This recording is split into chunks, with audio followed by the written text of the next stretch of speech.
It's like 2 to 3 minutes, not 20. It's the final, actually.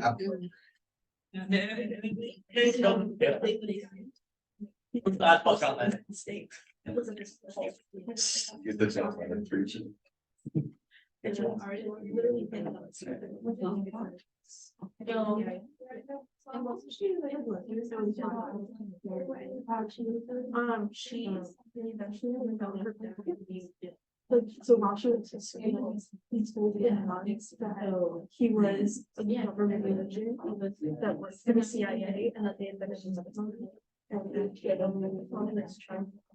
So that the show asking about his daughter. This one she was supposed to go and there was when she found different so was the police sheriff was thrilled saying, "Oh, that person was built January." He was like, "You know, yeah." And then he told us, like, "Hey, this saying that he's registered," and with the picture of his and she was like, "All right, good morning." I'm just like, Good morning for the last time. Right. So sad. I just went through this with my human sexuality class. So I'm like, no, I'm not saying goodbye to you too. Like 2 in 1 day, that's too many, right? We will go through our things today, our little presentations. As promised, I will give you a few minutes to kind of touch base with your group. Remember, you're not coming up here, you're just presenting from your seat. So make sure that you figure out as a group, like who's going to share what. Is one person doing it, or are you all doing it differently? And then I'll collect your sheets from you when you're done as well. So our plan for today is I'll give you a little bit of time. We'll do the presentation. Then we'll wrap up the other side of chapter 16. And then that will be it for our content. And then on Wednesday, rather than meeting in person, we do have our final, which is just exam number 3. So you could take it at this time, obviously, since you'll have it free and open, since we're not meeting, or you can take it at any time before 11:59 p.m. right? So it'll open at 12:01 a.m. and it'll close at 11:59 p.m. just like the other 2 did for you. And I'm like 2/3 of the way through your papers. So a lot of you have probably gotten your grades, but some of you maybe not been grading them, just kind of in between things constantly. So I have, I think, 11 of them left. So most of you have your scores, and the rest of you, they'll be out probably either today or tomorrow. So let me give you a little bit of time. Let's take maybe like 5 minutes or so. Get with your group, figure out who's going to do what, make sure all your names are on that paper, and then we'll go from there.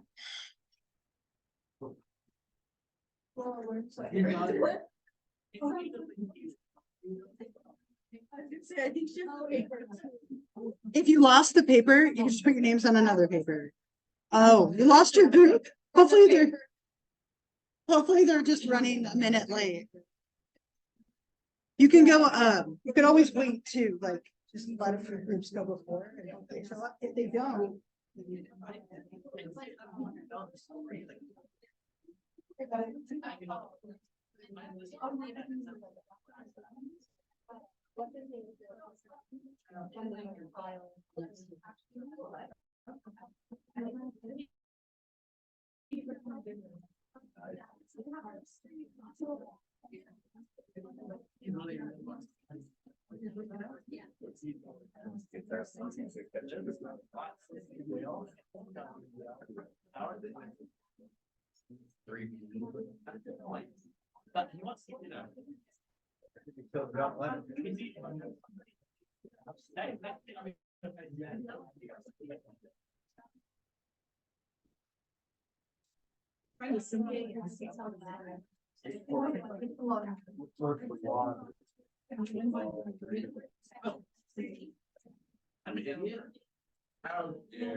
Probably like 5 minutes. An hour.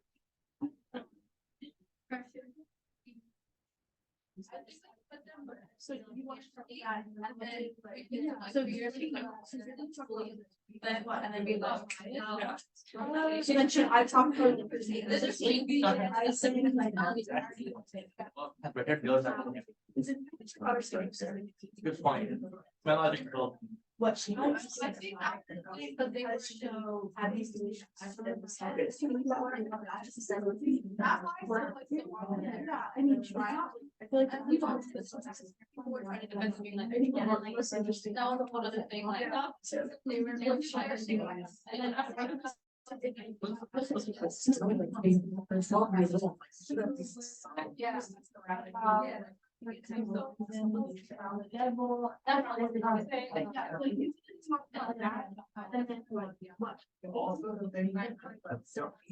yeah.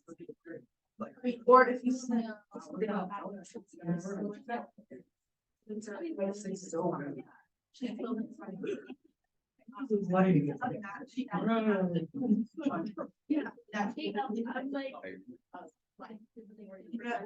yeah, I didn't.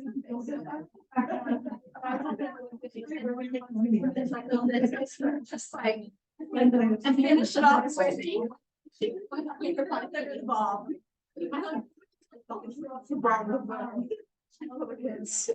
and just like explain how. And then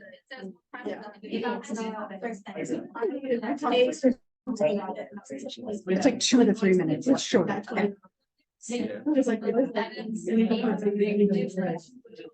and she's like, that's not complicated. It's not complicated. Yeah, also. Yeah, why did you think? Yeah.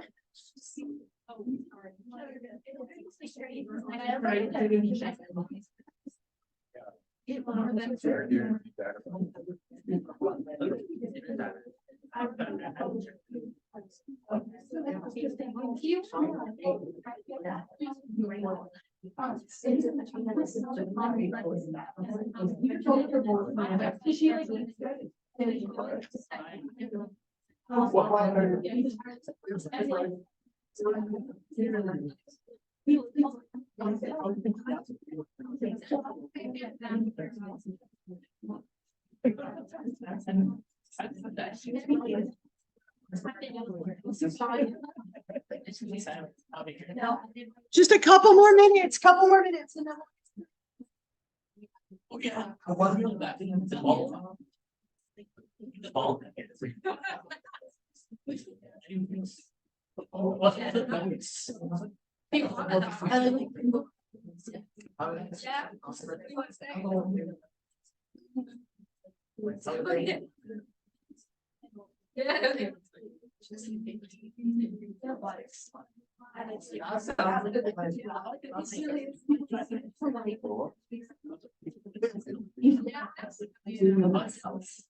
You're gonna beat the whole thing.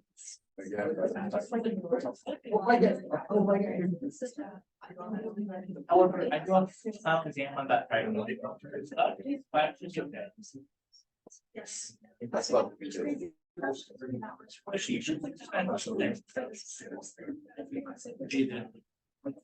All was fun. Yeah, but I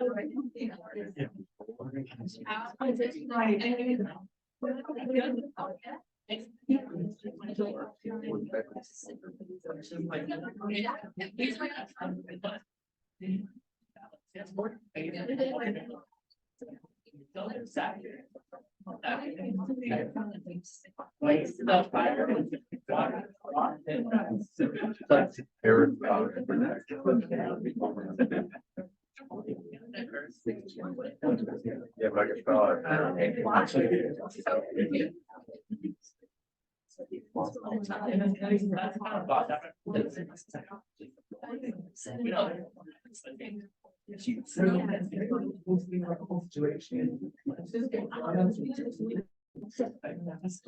all right, are we ready?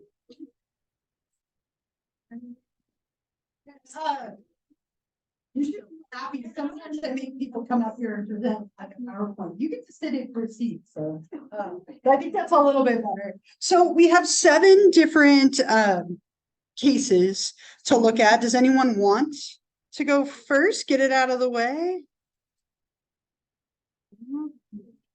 Yeah. Okay. Perfect. Yeah. So what we'll do, a couple of things really quickly. This one's really, really important to me, so I'd like to ask your help with this one. When your classmates are presenting, let's give them our full attention. Please don't talk over them or anything like that. It's intimidating to talk in front of other people. And so let's make sure we're really respectful. And then the other thing is I will just collect your sheets from you when you're all done. And remember, this is short, it's just a couple of minutes. You're just kind of giving us a little bit of information. And then if anyone has questions, we can kind of do that after. So when you are ready, go for it. Make sure you tell us who you have too. And Nicholas, which is the, yeah. And so I'm gonna tell you a little bit about the background. So Gypsy was born in 1991. Her mother, Judy Blanchard, was someone who had full control over her life. And from the moment she was born, she diagnosed with a ton of different disorders. One of them that she did early on was sleep apnea, which is a disorder where you repeatedly stop and start breathing while you're sleeping, resulting in you constantly being hooked onto a airway pressure device. And as she grew older, she was diagnosed with multiple other disorders such as epilepsy, leukemia, digestive disorders, like etc., by her mother, even though she didn't actually have any of those conditions. Her mother also determined that she was paralyzed from the waist down, which resulted in her needing a wheelchair for the rest of her life. And she didn't really know what else to do because her mother, as her like older figure, was the one telling her all these things. So she was going along with it. She also had a feeding tube inserted because all of her disorders gave her the inability to digest foods properly. And all the disorders came with very uncomfortable and painful procedures, which were unnecessary and pointless to her condition because it was all a lie. And her mother claimed that her health was at risk and lied about her symptoms, even though she was healthy. And we can kind of see her mother's behavior relating back to something that we talked about in class, which was anxiety syndrome. And that was because she purposely made her daughter seem very sick from her disorders. And because of that, Gypsy was given extremely special treatment by her community, neighborhood, friends, and kind of. It also in a way made them famous, I want to say, because so much hard work and effort went into giving her care, and it made people think that the mom was taking care of it all on her own, and in a way she kind of got praise for it. So it seemed as though they were the perfect mother-daughter duo, and it gave people inspiration, but in reality, if her mother didn't lie about those things, then they wouldn't be praised, they wouldn't be famous, called them special treatment, and the neighborhood would kind of act normal, not really recommend special treatment. So in reality, Gypsy could walk and she did not have leukemia, but her mother constantly shaved her head, so it seemed like she did. And the frequent surgeries she would undergo were unnecessary and only the feeding tube. And in addition with the feeding tube, her mother built all of these up over the years, and it kind of got more dramatic as time went on. And if there were any scenarios where the doctor would seem kind of hesitant or kind of like questioning Gypsy's disorders or problems, the mother would immediately go back home and make sure that she would never go back to that same doctor because they were questioning her sick daughter. And because Gypsy was not actually sick and it was difficult to back up all these disorders with paperwork and everything, her mother claimed that they were victims of Hurricane Katrina. And from that, most of the files went missing, which was their excuse. And as she got older and began putting herself into fresh surroundings, she realized that she could actually do things that she never thought she could because her mother made it seem that way. For example, she was able to eat any food without the feeding tube. She was able to eat sugar without any dramatic symptoms. And she also found out that she could walk on her own. And not long after finding this out, she met a man online who soon became her boyfriend and helped commit the crime, which would be described. So for Gypsy, there was two part murder of Blanchard, although she wasn't the one who actually killed her. Nicholas Gojon, I hope I'm saying that right, is the one that stabbed her, and Gypsy manipulated him into doing it. Her mom was found face down in the pool of her own blood, and Gypsy was nowhere to be found. He was Gypsy's escape from her mom, and he helped her realize that the damage she was causing to her. After the murder, Nicholas took several dollars from her house, mailed the murder knife to his home, and returned to Wisconsin with Gypsy by bus. And so for the legal verdicts, Gypsy Blanchard's attorney leveraged her extenuating circumstances to secure a plea deal, pleading guilty to second-degree murder and a 10-year prison sentence. However, she has now been approved for parole and is expected to be released 3 years before her prison sentence, which is supposed to be this year around December 28th. Nicholas Gojon claimed to suffer with and he suffered from dissociative identity disorder. And that he was on the autism spectrum, which didn't hold up in court. He had previous convictions for indecent exposure, and he argued that Gypsy Rose was the instigator, planner, and the reason why he committed murder. However, there was more than enough evidence against him, and he was convicted of first-degree murder, an armed criminal action, then sentenced to life in prison. And the prosecutor's first choice was the death penalty. They gave weapons instead. Anything else to want to add before we'll clap? A little side note, the TV series, with Joey King. Mm. Joey King was actually a family friend of mine when my sister was little. Oh. Interesting. Good. All right. Oh, thank you. I love that. Really fascinating, right? And this was something that got a lot of attention recently because of the show that they put out, right? And again, we talked about Munchausen's before, right? All that attention and sympathy making somebody else think that they were sick. Anyone want to go next? Was that a hand, Jeff? Yeah. Okay. And don't forget to tell us who you have. Yeah, so we have Mark David Chapman. Mark David Chapman. All right, we ready? Ready? Okay, Mark David Chapman. Go ahead. So he was born into a military family, and growing up, he had a fixation with suicide and even attempted it himself, which he failed and was treated for depression. And he then went on to travel around the world and married his travel agent. And further on, he killed John Lennon December 8th, 1980 by firing 5 shots to his back when he returned home from a studio. And after he killed him, he went and sat on a bench reading The Catcher in the Rye until the cops showed up and arrested him. He pled guilty and received 20 years to life. And even today, he's still applying for parole. He was just denied for the 12th time in 2022. Mhm. And before this, he had no previous criminal record. So we actually had, according to our research, he had a huge fixation on Catherine Rai, or he basically modeled himself. He saw himself like and wanted to be like the main character of that book.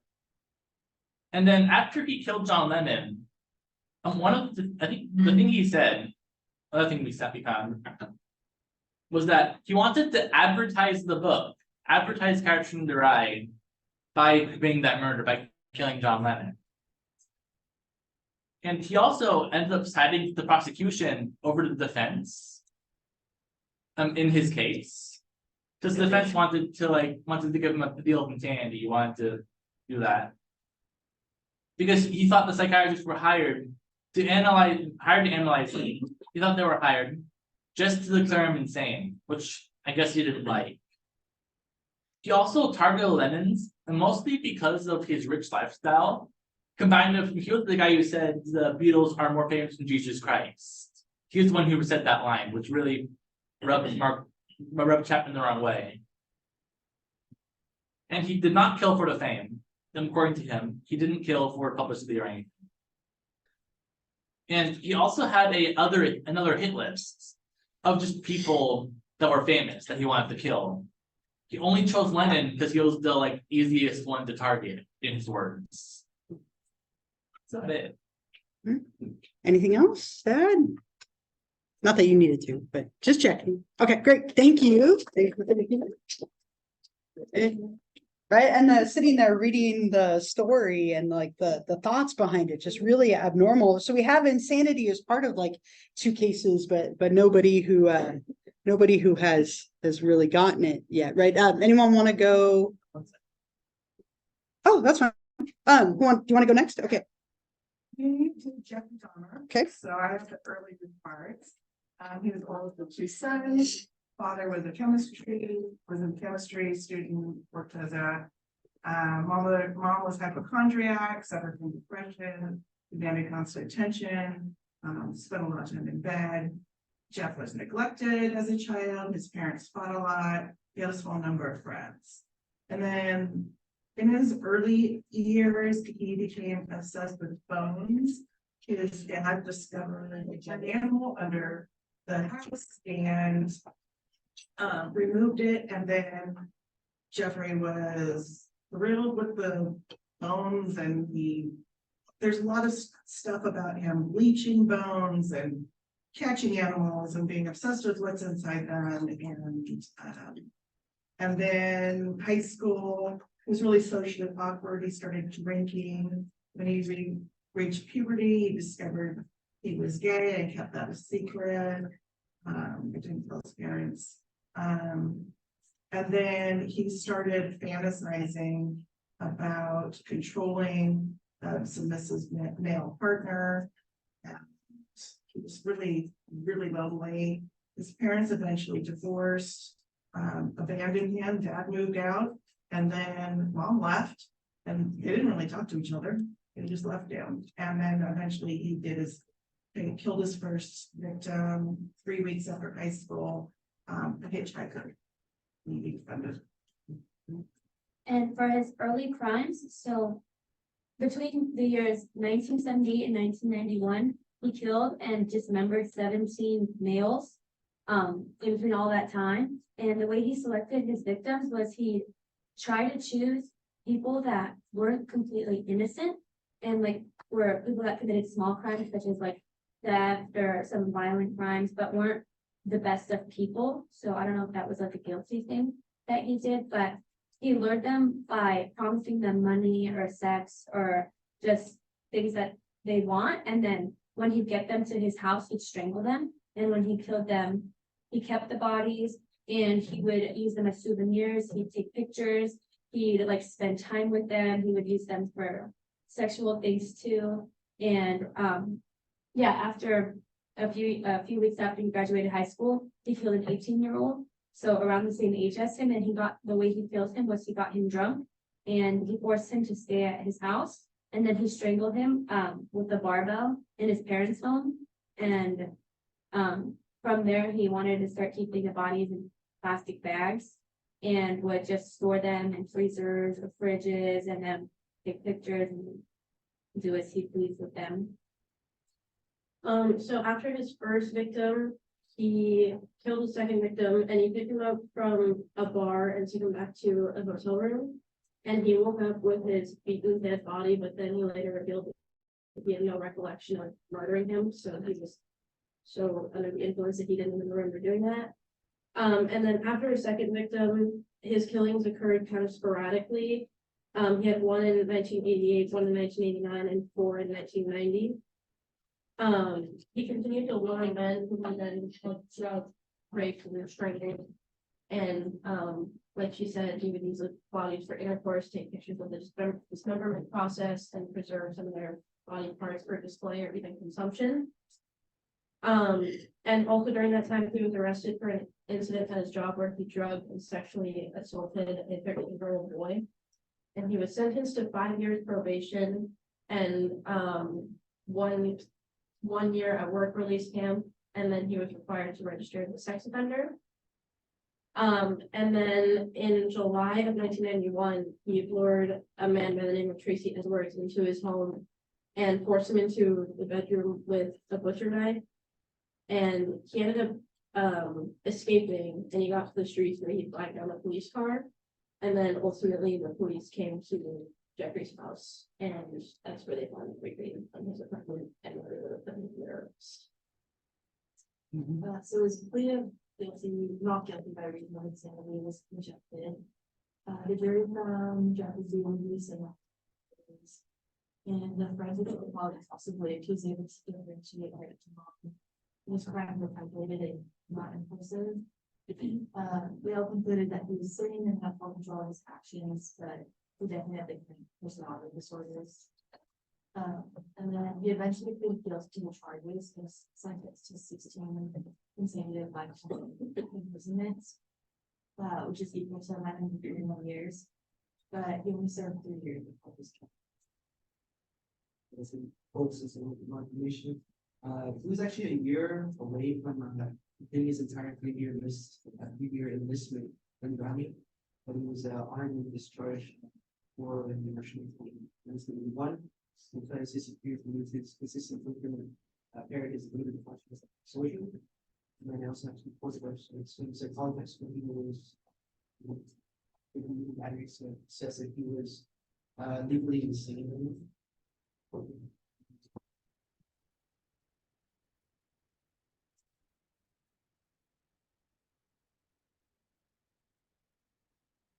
Are you trying to bring it? Yeah, I Get just it, have okay. it. No, you're fine.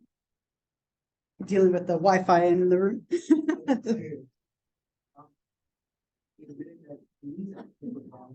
So the question became whether he's even informs. This one psychologist about the holy ship, and also another psychologist.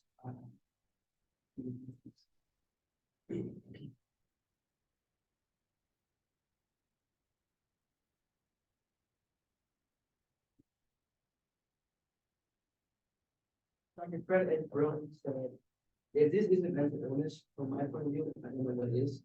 Of course, as we said before, he was not severely guardians and declared illegally. That is the charge of his trial, but he was given this. Yeah. Anything else to add? Anything else? The documentary is terrifying and gross. Yeah, I've heard that. I haven't watched it because I've heard that it's really hard to watch, right? I watched like every other documentary, but that one, it's on my list, but I'm scared. I don't know. Crazy. He lived alone for most of it, I think, and everyone smelled it. Hmm. And Yeah. couldn't get the police. There was a lot of issues with the police and being horrible and stuff. And then, and the poor neighbor, I mean, she could hear it, she could smell it. She just lived that way and she kept calling and reporting it and they never did anything. Well, and the man that you mentioned who like escaped, like they actually like he told Dahmer told the police that it was his boyfriend, and then he was under drugs and they let him back and like he murdered him, right? He almost got away. Yeah, right. So a lot of issues there. All right, great, thank you. But probably one of the more famous too, and like what you're starting to see hopefully is that like just disturbing violent criminal acts aren't enough to be deemed insanity, right? I mean, probably one of the most like famous murderers of all time, and I mean he was found guilty and then beaten to death in prison by another inmate. Okay, we have a few more. Who wants to go next? Yeah, it's like a hesitant yes. Okay. I've never so it was interesting to research them, but we got John Wayne Gacy, Okay. who's the clown killer. He was born in Chicago, March 17th, 1942, and from a young age he was molested and abused by his alcoholic father. His first arrest was in 1976 for sexually assaulting a teenage boy, but he was released in 1970. His alter ego was Pogo the Clown, which is what he's known for, going to kids' birthday parties and then like leading them off and killing them.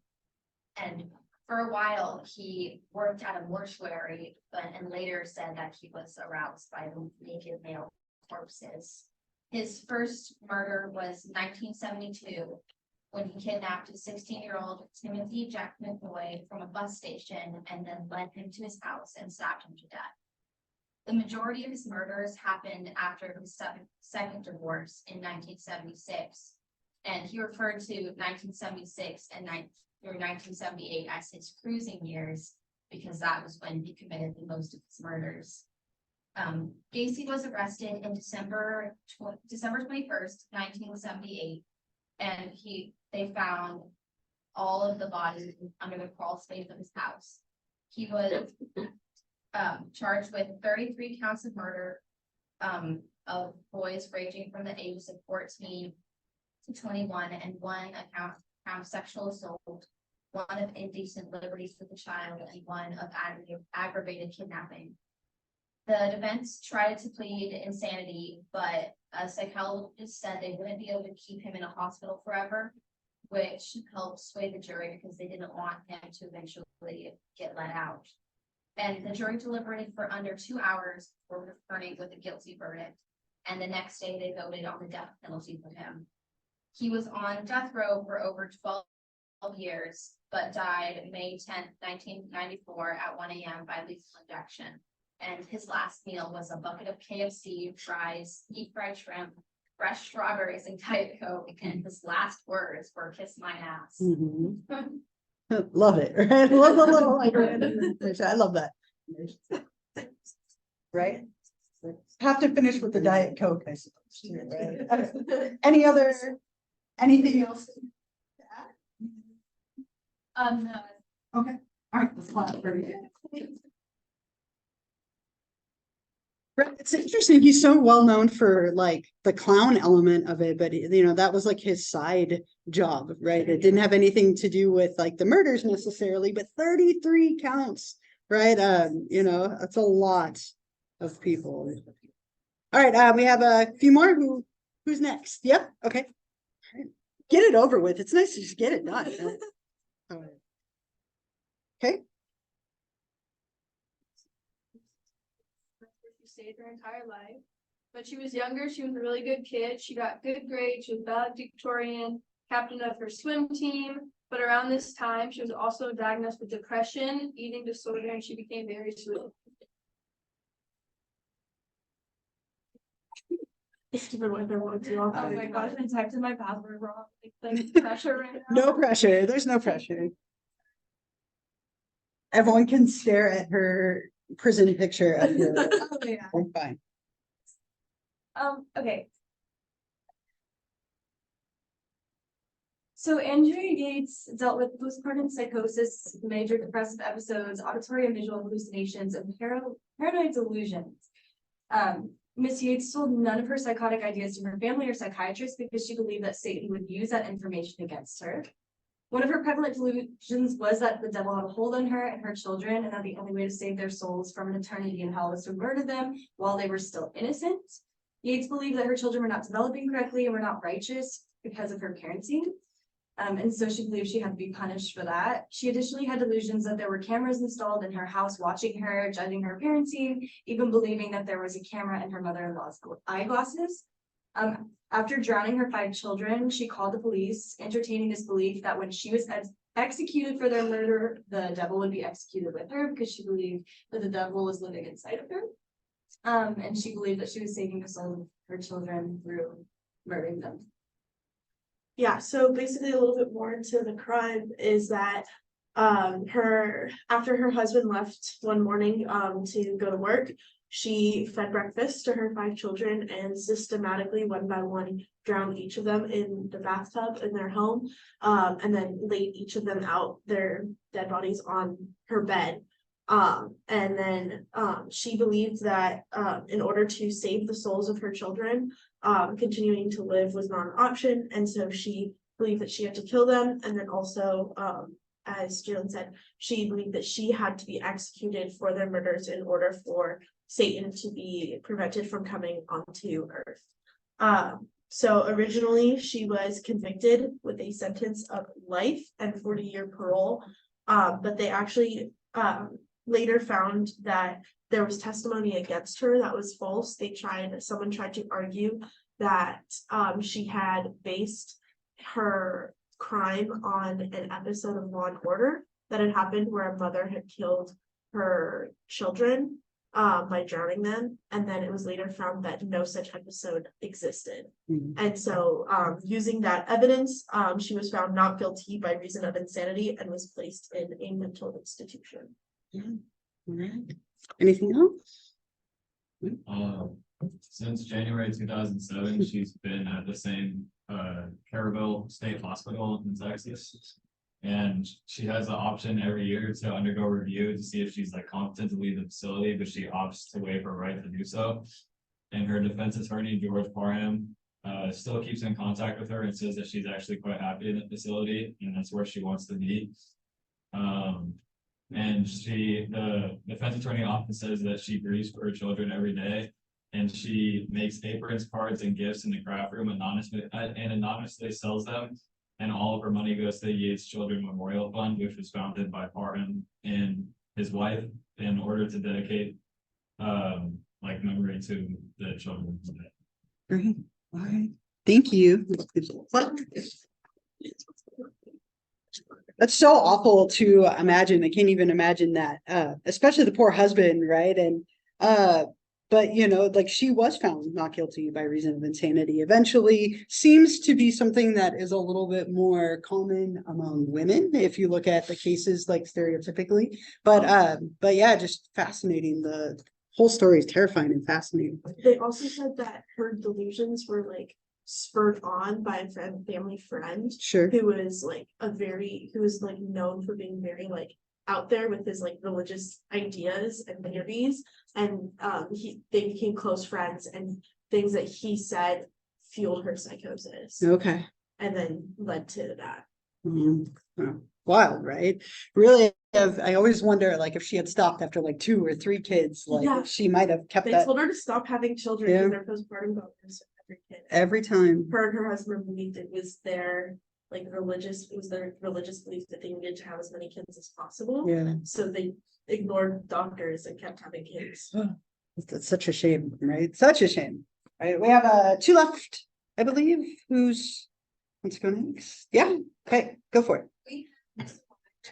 Were 2 12-year-old girls in 2014 when they decided to kill their friend Hayden Lutner in a forest for the fictional character Slender Man. Slender Man was like a huge horror game icon and like creepypasta character. He had like a huge fandom in like the early 2010s.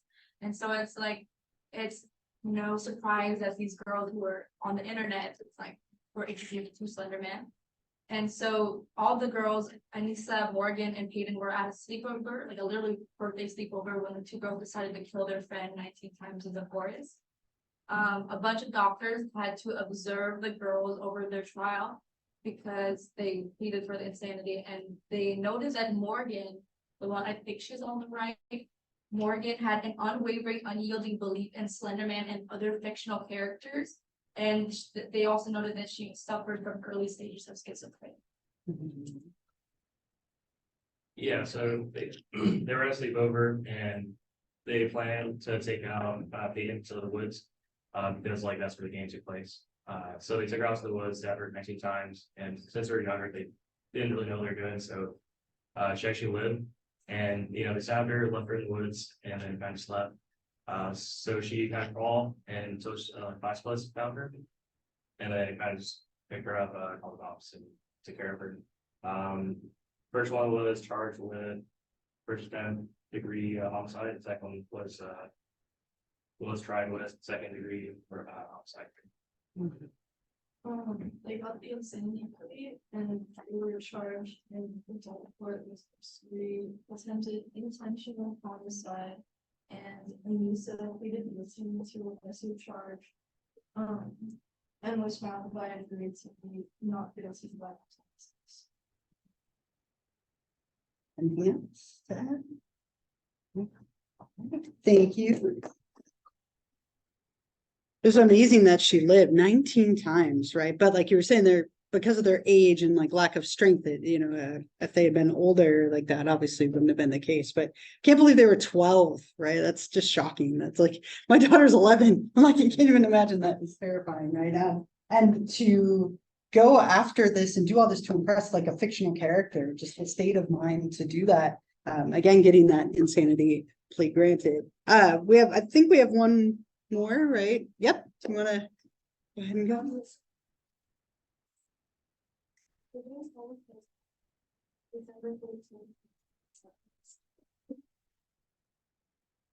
And he had a sister, and we're both biggest and at 12 years old, he was practice of being one, which started to define socially. He then graduated high school in 2006, where he participated in football and basketball. The Holmes family also attended the Lutheran Church, where James Lawyer says that he started suffering from mental illness and middle school, where he had an attempt at suicide. Holmes saw a social worker in the boss. This was the wording sent to psychiatrists, who said Holmes was depressed and obsessed with world programs. After Holmes graduated in 2006 from Westview High School, he further moved on to higher education at the University of Riverside, graduating top 1% of his class with a 3.94 GPA. He then went on to receive a bachelor's degree from the University of Colorado to receive a graduate degree in neuroscience. He then moved into the oil. In Holmes' biology class, he started dating a student, and the student later ended the relationship, expressing that she felt uncomfortable when he made flat jokes and expressing his desire for it. We got back together, but shortly after, once again, Holmes confessed to a state-appointed psychiatrist position that would make it only worsens his family. On August 7th, a jury in Aurora sentenced James Holmes to life in prison without the possibility of parole for the 2012 movie theater shooting. Holmes pleaded not guilty by reason of insanity and killed 12 people, wounded 58 when he opened fire during a midnight showing of the movie The Dark Knight Rises. Holmes got offered to plead guilty in exchange for a sentence of life without parole, which would have removed the need for a 6-month trial that cost the taxpayers more than $5 million.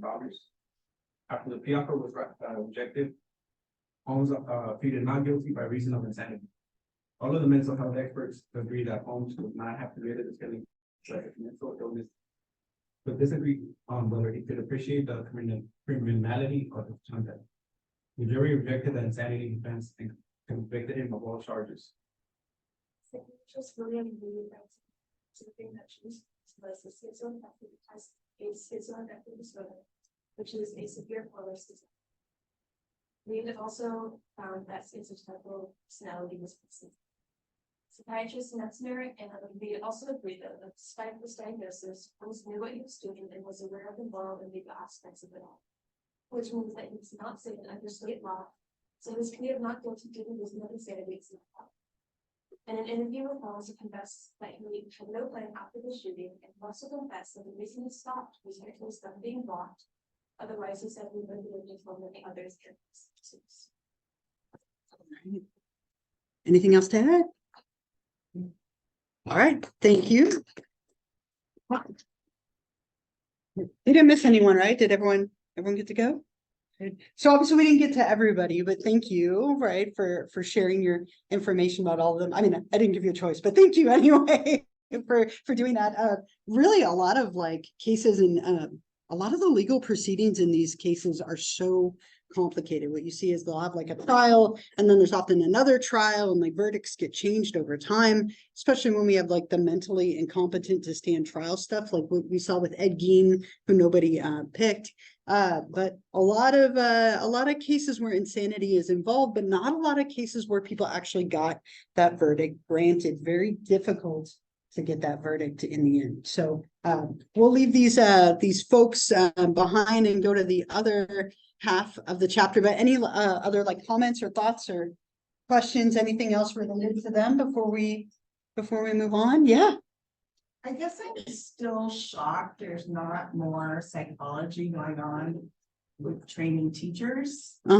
Because so much of this. Yeah.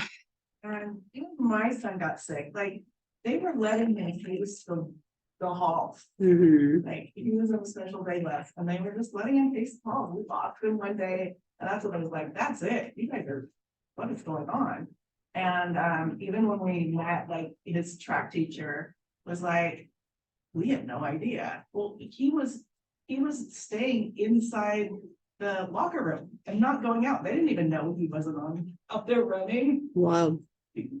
It's just like there's so much that could be caught at a young age. When you do, you have a whole different story. And it feels like it's better than it was, but there's still so much room for improvement of, you know, recognizing some of those warning signs and making sure you help get like, you know, kids connected to resources so that we can help them right a little bit more. It's a challenge.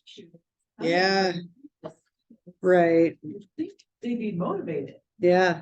Right. You would think, right? There's a lot of room for improvement, right? Sadly, right? Because if we could catch some of this and see some of those signs early, you know, the prevention on multiple fronts that could take place would be huge. Yeah. When we go through the insanity period, we want to take it to the time. A lot of these people went into a lot of time and a lot of effort and years out. Yeah. So we do like, well, we do have mental illness, that's for sure. You still have to take the effort to like, want to be here, I want to be here, I want this. Yeah. I want to be here, you know. I want to be this before I kill them, and then I want these types of people to that. Like when I was investigating the Jack and Dahmer case, it's just like, how are you gonna do insanity when it's clearly been barely So premeditated, so right? precise? Yeah. Yeah, and they have to look at like the mentality of like, you know, where was this person at when they're making these plans? Is it grounded in like rational thought or not? Do they understand what they're doing? But a lot of them like really premeditated stuff, like really well planned out kind of things. Yeah. Hmm. Yeah, it's hard because it's so not clear cut. Like it seems like it would be like you would see insanity or see like someone who's out of their mind. And yet it's not. Just like mental illness is so not clear cut. It's wow. Yeah. Yeah. And yet, like a lot of the cases are people who were like abused or had like years of like mental like instability before. It's fascinating and terrifying, right? You know, at the same time. Any other thoughts or anything before we move on to the other side? So we've been talking a lot about how psychology affects the law. Our last few slides are about how the law affects psychology. So if you were interested in forensic psychology, you know, you kind of probably were in the first half of this chapter. Now we look at, you know, what are some of the regulations and ethical things that protect clients and patients who are seeking therapy, for example, or maybe a danger to themselves or others. So if you're thinking of being a therapist or anything on that side of the psychology like world, now we're kind of on that realm. But we talked about criminal commitment. There's also something called civil commitment. So in some cases, you know, people might be a danger to themselves or a danger to other people. There can be cases where people are forced to undergo some kind of mental health treatment. If you've ever heard the term 5150 before, right, that's the police code for detaining someone because they're a threat to themselves or others. And you can have that done for up to 72 hours if somebody is truly a danger to themselves or somebody else. And so we have all these rights to protect people who seek mental health treatment, right? And these haven't always been around. For a lot of years, you could put someone in a hospital, lock them away, make them undergo things like electroconvulsive therapy, and there was no recourse, right? It was like, my wife won't have sex with me, she's clearly mentally ill. That was enough, right? Like it was wild. There were no regulations at all. And so all of these things kind of were developed to protect patients' rights. You couldn't throw someone into a facility and not treat them. You couldn't put someone in a facility and force them to undergo treatments they didn't want. So really important, you know, these things are to protect those in treatment. And so it's an interesting like fine line. People have the right to treatment, but they also have the right to refuse treatment. And this can be a delicate balance at times. So you can't put somebody into a facility and detain them and then not treat them. And we did this for years with asylums. We'd lock people away and they would just rot away in their own filth. So you have the right to receive adequate treatment, but you also have the right as a patient to say, I don't want certain things. They can't force you to take a medication. They can't force you to have a procedure that you don't want, unless you're not of sound mind, in which case a family member could sign something and override your wishes. But it's a very delicate balance to try and protect patients' rights without depriving them of opportunities to get better. Because for a lot of years, we would just lock people away and not treat them because we didn't know what to do. So you can't do that, but you also can't force somebody to undergo a procedure if they don't want to, unless maybe they have something like schizophrenia or something else going on where the family can kind of override those wishes. So just a delicate balance to be aware of. There was a movie, gosh, it's maybe like 10 years ago at this point, called Unsane. I don't know if any of you have seen it, where they trick this woman into like committing herself. And it's like this whole insurance fraud thing. But they trick her, she signs some paperwork and then she can't leave. Right. And that's not the case. Like you wouldn't be like stuck in a facility. If you voluntarily commit yourself, you can voluntarily like take yourself out. But there's been a few movies that have been made about it. And that was one of them. But it is something that we try to protect, right? Finding the balance between the two. This is our last slide. There's a lot on here, but it's the last slide. Just let that sink in for a minute, right? How many of you in here are thinking about, anyone thinking about being a therapist in some capacity, or counselor, therapist? Bunch of you. So as part of training to be a therapist, you take an ethics class. Probably one of the most challenging classes I've ever taken, because there's no like clear right or wrong answer to anything. Everything's like debatable. I'm such a concrete thinker. I'm like, tell me what the answer is, right? And it's not always that clear. But there are an incredible number of ethical guidelines that are present to protect people who are going to therapy, or people who are in a class that is like a psychology class, or any class really. All of these things up here are like bodies of principles and rules for ethical behavior. And it can be very tricky at times. There's a lot of gray areas, but let's talk about some of these ethical principles that are present for mental health professionals.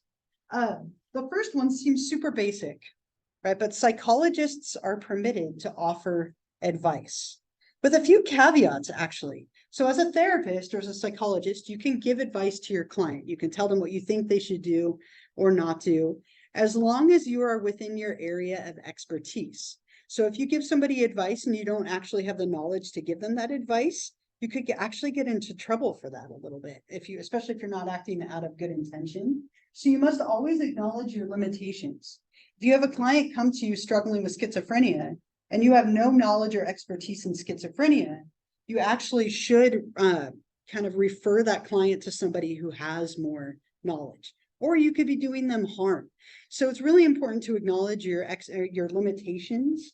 It could also be that you're not comfortable working with somebody because of what they're there for.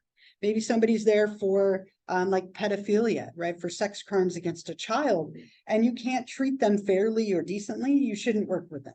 So it's really important to acknowledge your limitations. You can't do any kind of fraudulent research or publish false data as a researcher or a psychologist. If you make evaluations and testify in legal cases, it has to be based off sufficient information. So if you're going to testify in court, it has to all be like founded and like based off of valid information. You can't take advantage of your clients or your students sexually or otherwise. There are an incredible number of rules about dual boundaries and relationships when it comes to therapists, for example, and that's mainly what we're talking about here. You cannot be in a romantic relationship with your therapist. You cannot have sex with your therapist or your clients, or on either side, right? There is actually a rule that you have to wait 2 years after your last session with a client before entering into a romantic relationship with them.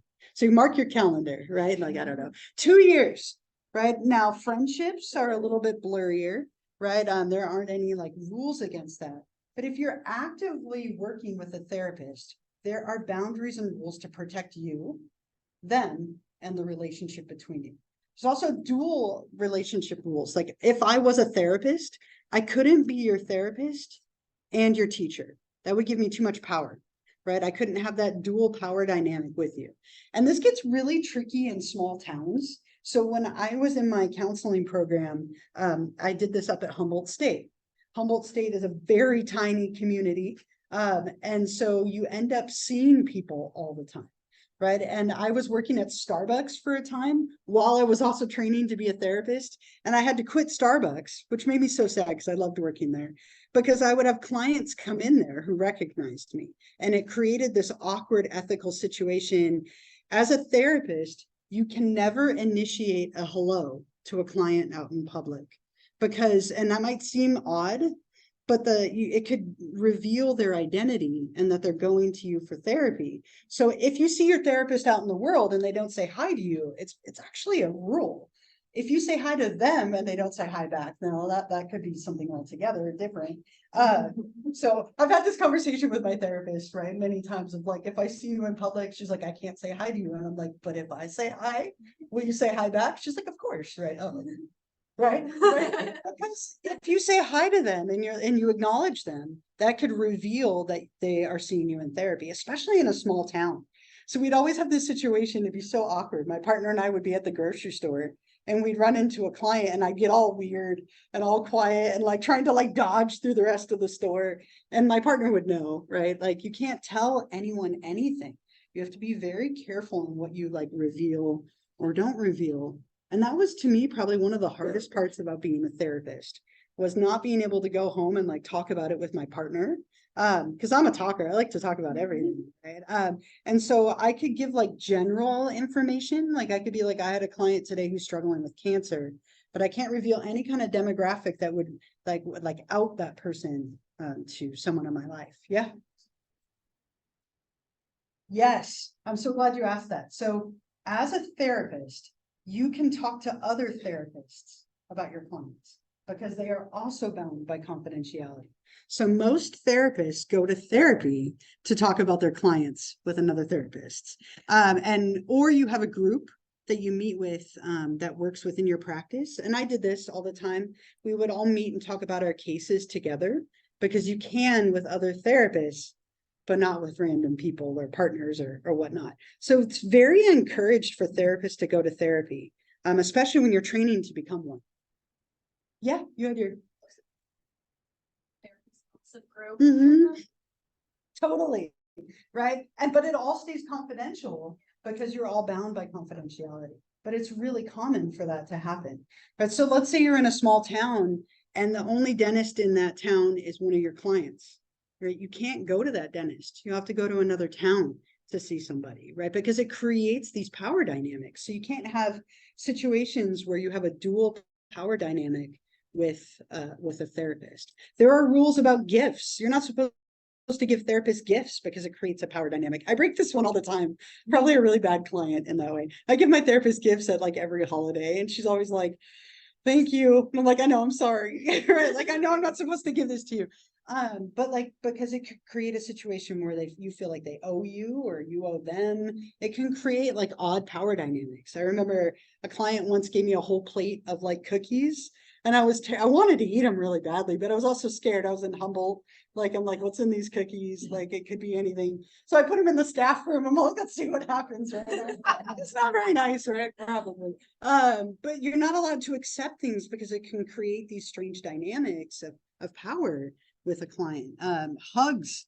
You can never initiate a hug with a client unless they are fine with it. You check with them. Even then, you're not technically supposed to touch clients.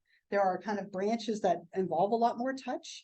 And so it tends to be an ethical issue as well. There's so many of these things that come up and you just have to take them kind of like in a case by case sort of basis. Confidentiality is huge in therapy, right? And the reason for this is if you didn't feel like the stuff that you shared with the therapist is safe, then it would be hard to feel like you could share, right? So as a therapist, if somebody tells you something, you have to keep that confidential. You can't go out and tell other people unless they're also bound by confidentiality. Does anyone know there's a couple exceptions to this, right? Cases where you have a duty to protect, where you have to break confidentiality. Anyone know what those are? You go one and then two. Yeah. The person feels like you think they're about to harm someone else. Yeah. Or themselves. Yeah. In some way. Yeah. If your client says, I plan to hurt myself or another person, you have a duty to report that and a duty to protect. Yeah.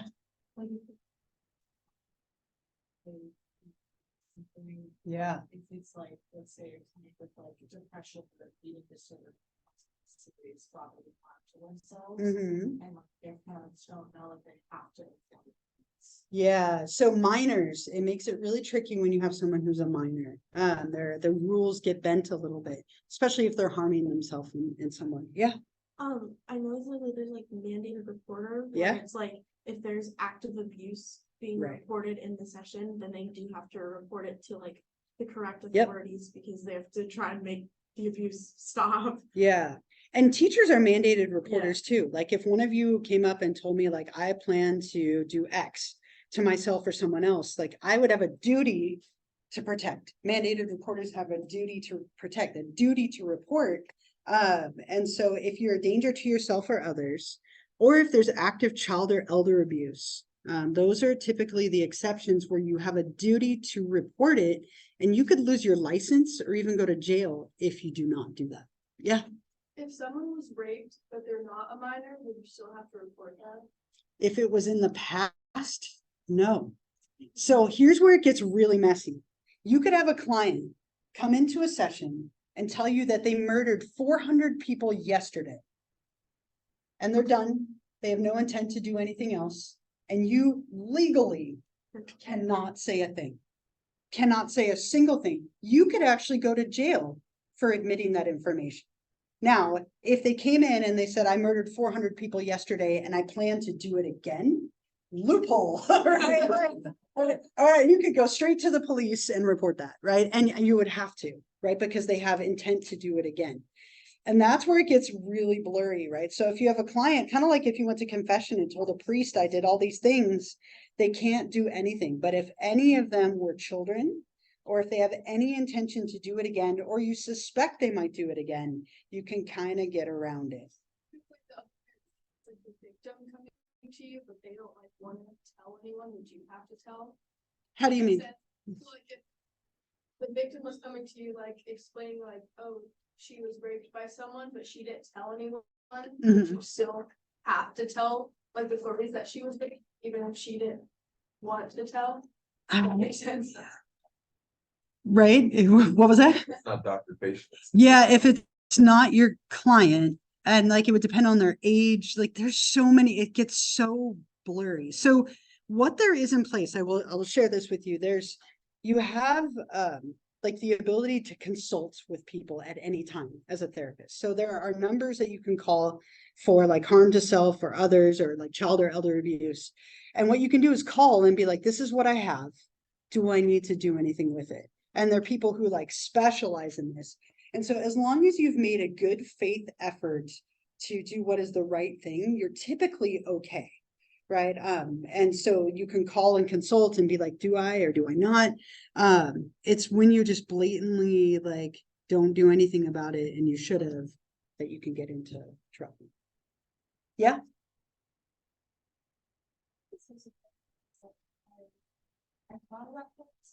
Yeah. Yeah. It's blurry. Same thing with like suicidality, right? I've thought about it. I want to hurt myself, right? Is that enough?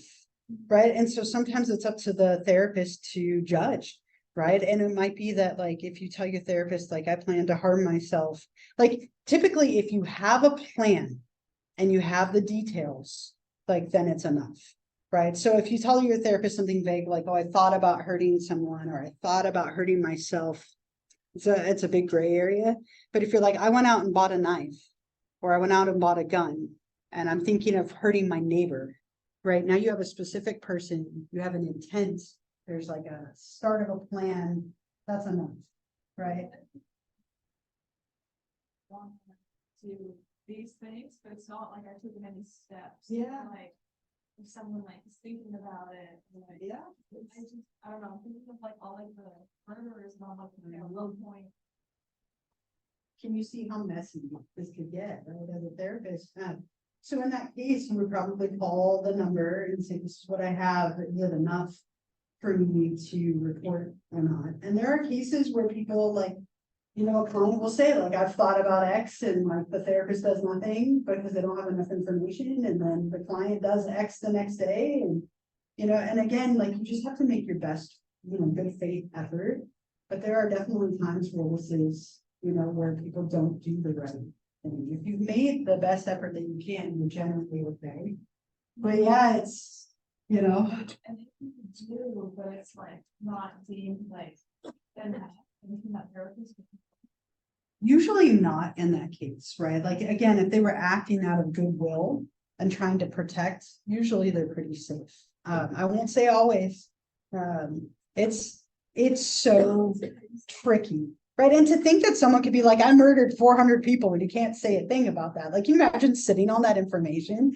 Like, and that again is why therapists go to therapy, right? Because they need somebody to digest that information with and like process all of that through. So in that case, like they would talk about it, right? And it would need to be that person who had the primary information who would have reported, if anyone was sort of. Yeah, What are the cases of, psychologists going to, receiving that sentence? What does the court usually look like? It's just like, well, you broke the law, you also did save a lot of people though. yeah. Do they just like give them like a slap on the wrist type of, like, oh, we'll just give you like probation for like month? Sure. It could be. So most of the time what they'll do is they'll mandate that they take like a refresher class in ethics or like in that area, right? Like, so if they're really out of line, they could get in trouble, like lose a license or be suspended for a time. Typically, if they acted again in good faith, like it might be like, we'd like you to take this class, we'd like you to do this to make sure that you're like more current on these rules. I mean, most of the time they side with the therapist, right? If they're trying to protect, they're going to be probably protected themselves, but it really depends. It's so messy. Like I said, by far my least favorite class, because it was like, I'm going to give you these scenarios and then we're going to talk through it for like 5 hours. And that was like, the whole class was that way, right? Of like, we're going to talk everything through and try and figure out what we should do, right? Right. So these are some of them, but as I said, there's like a ton of them, and it makes it really tricky. As a side note, like for me, so I was a therapist for like therapist training for 2 years. I did like 1,800 hours as a therapist. You need 3,000 before you can take the exam. And for me, I enjoyed being a therapist, but it was so emotionally hard for me. Like I'm a very empathetic person and I felt so much for my clients and I would take that home with me, and it was hard to have those boundaries.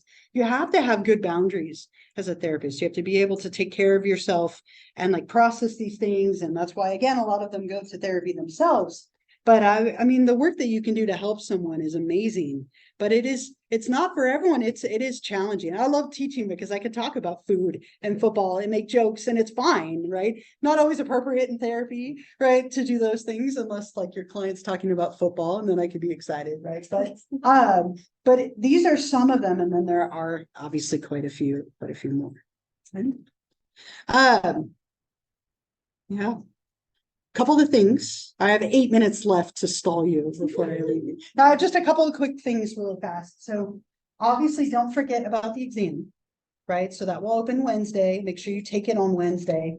That is our last like graded piece. After you have done your exams, I will start putting in final grades. I give a 1.5% or 10-point buffer. So if you're like within a 1.5% or 10 points, you'll get the higher grade. But please, like I mentioned before, double check your scores in Canvas. If anything looks wrong, let me know now. This is a good time to let me know. The other thing I would like to say is this has been a wonderful class. I know I said it's my human sexuality class as well, but I mean, just the questions and thoughtfulness and engagement in here have been amazing. I'm really sad that it's over. I get used to all of you. I like look forward to getting to see you all on Mondays and Wednesdays. So I'm going to miss you. I hope you all do really well on all of your finals, ours, of course, but all the other ones too. If you're still around at the school, you can always come say hi. I always have candy if you need candy. But I hope I see some of you in future classes. Don't forget to turn in your worksheet with your names on it. Thank you for a wonderful semester. And I hope I see you. I hope I see you. Right. Have a wonderful winter break. Thank you. Thank you so much. Oh, great. Yeah, if you want to start a pile, that'd be amazing.